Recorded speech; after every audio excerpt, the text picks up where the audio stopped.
திணைக்களம் நேயர்களாகிய உங்கள் அனைவருக்கும் எங்களுடைய பணிவான வணக்கம். இன்று நாம் காணவிருக்கும் ஒரு காணொளி தமிழகம் கண்டெடுத்த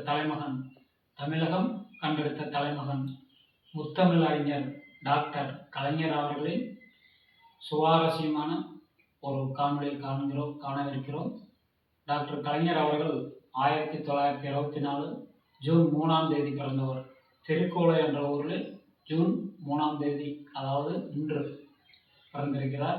அவரை பற்றிய ஒரு அரிய செய்தியை இங்கே காணலாம். டாக்டர் கலைஞர் அவர்கள் முத்தமிழ் அறிஞர் என்று போற்றக்கூடியவர். தமிழ் திரையுலகில் நாடக துறையிலே, திரையுலகில் மட்டுமல்லாது நாடகத்துறையிலும் இலக்கியத் துறையிலும் அரசியலிலும் இவருடைய பங்களிப்பு அளப்பரியது. இவரது வசனங்கள் சமூக நீதியையும் பகுத்தறிவையும் தமிழ் பற்றையும் எடுத்து கூறுவதாக இருக்கும். அன்றிலிருந்து இன்று வரை அவருடைய எழுத்துக்கள் தமிழ் மக்களின் இதய துடிப்பில் ஒரு செம்மொழியாய் ஒவ்வொரு தமிழரின் மனதிலும் ஆழமாய் வேரூன்றி நிற்கிறது என்றால் அது கலைஞர் அவர்களின் ஒரு எழுத்துக்கு கிடைத்த ஒரு மாபெரும் வெற்றி. இவர் தமிழக முதலமைச்சராக 5 முறை, தமிழக முதல்வராக 5 முறை பதவி வகித்திருக்கிறார். அரசியலிலே மத்தியிலும் மாநிலத்திலும் இவருடைய பங்கு என்பது அளப்பரியது. அந்நாளிலே திரு வாஜ்பாய் அவர்கள் சொல்வார்கள், கலைஞர் என்பவர் அரசியலில் ராஜதந்திரத்தையும் சாணக்கியத்தனத்தையும் கரைத்து குடித்தவர் என்று வாஜ்பாய் அவர்கள் சொல்லியிருக்கிறார்.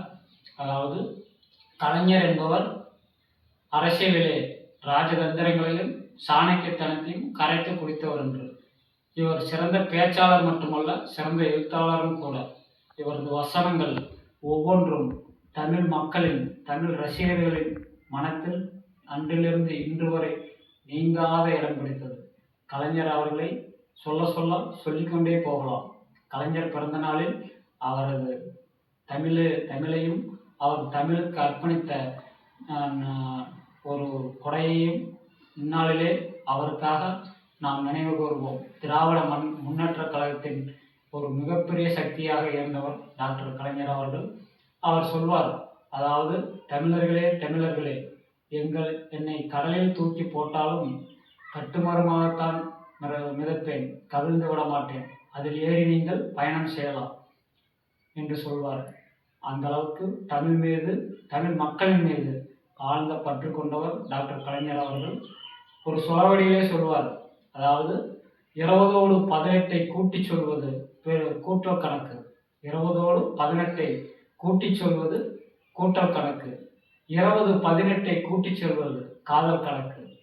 இவரது சொலவடியிலே இன்னும் சொல்லிக்கொண்டே போகலாம். இவரது தமிழ் காட்டிய ஒரு தொண்டு அன்றைக்கும் இன்றைக்கும் அவர் உயிர் பிரிந்தாலும் என்றென்றும் இந்த தமிழ் மக்களின் மனதில் டாக்டர் கலைஞர் அவர்கள் மிகப்பெரிய ஒரு இடத்தை பிடித்தார் என்பதால் மிக இருக்காது. அவரது பிறந்த நாளிலே அவரை போற்றி வணங்குவோம். நன்றி, வணக்கம்.